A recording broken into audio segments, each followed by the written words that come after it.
Hey guys, welcome to my channel Diya's kitchen corner. তোমরা সবাই কেমন আছো? আশা করছি খুব ভালো আছো। আমিও খুব ভালো আছি। তো আজকে আমরা বানাবো একদম KFC স্টাইল চিকেন পপকর্ন। তো চলো রেসিপিটা শুরু করা যাক।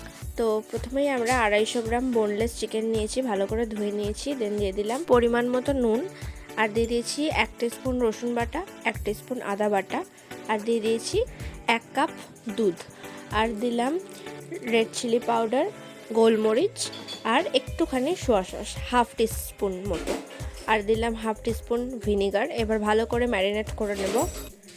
ম্যারিনেট করতে করতে ভুলে গেছিলাম যে গ্রিন চিলি সস দিতে হবে। তো একটুখানি গ্রিন চিলি সস দিয়ে আমরা ভালো করে এটাকে ম্যারিনেট করে সাইডে সরিয়ে রাখলাম আধ ঘন্টার জন্য। আধ ঘন্টা পর আমরা এই ম্যারিনেশনের মধ্যে একটা ডিম ফাটিয়ে দিলাম, আর 2 চামচ মতো দিয়ে দিলাম কর্নফ্লাওয়ার। তারপর ম্যারিনেট করে এটাকে আবার সরিয়ে রাখলাম। আর এইদিকে আমরা নিয়ে নিয়েছি ব্রেড ক্রাম্স ঠিক নয়, এইটা হচ্ছে দোকানে গিয়ে বলেছিলাম ব্রেড ক্রাম্স দিতে, ওরা বলেছিল আরও এটা ক্রিস্পি হওয়ার জন্য এই জিনিসটা দিয়েছিল। এটা অনেকটা ওই চিড়ের গুঁড়োর মতো। এরপর আমরা চিকেন পিসগুলোকে ভালো করে কোটেড করে থালায় সাজিয়ে নিলাম। এরপর আমরা এগুলোকে পুরো ছাকা তেলে ডিপ ফ্রাই করব। এখানে আমরা সাদা তেল নিয়ে নিয়েছি বেশ অনেকখানি, তারপর একটা একটা করে ছেড়ে দিলাম। এরপর আমরা লো টু মিডিয়াম আছে এটাকে বেশ খানিকক্ষণ ধরে ডিপ ফ্রাই করব, যতক্ষণ না হালকা ব্রাউন কালারটা চলে আসে।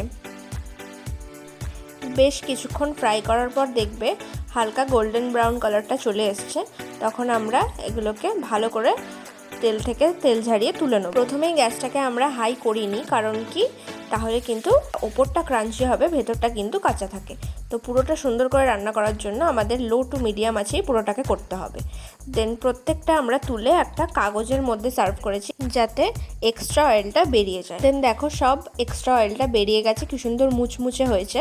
দেখো তোমাদের দেখিয়েছি কি সুন্দর বাইরে থেকে ক্রাঞ্চি আর ভেতরটা একদম জুসি ছিল। আমাদের তো খুবই ভালো লেগেছে রেসিপিটা। তোমরাও বাড়িতে বানিয়ে ফেলো চটপট, আর তোমরাও জানাও রেসিপিটা কেমন লাগবে।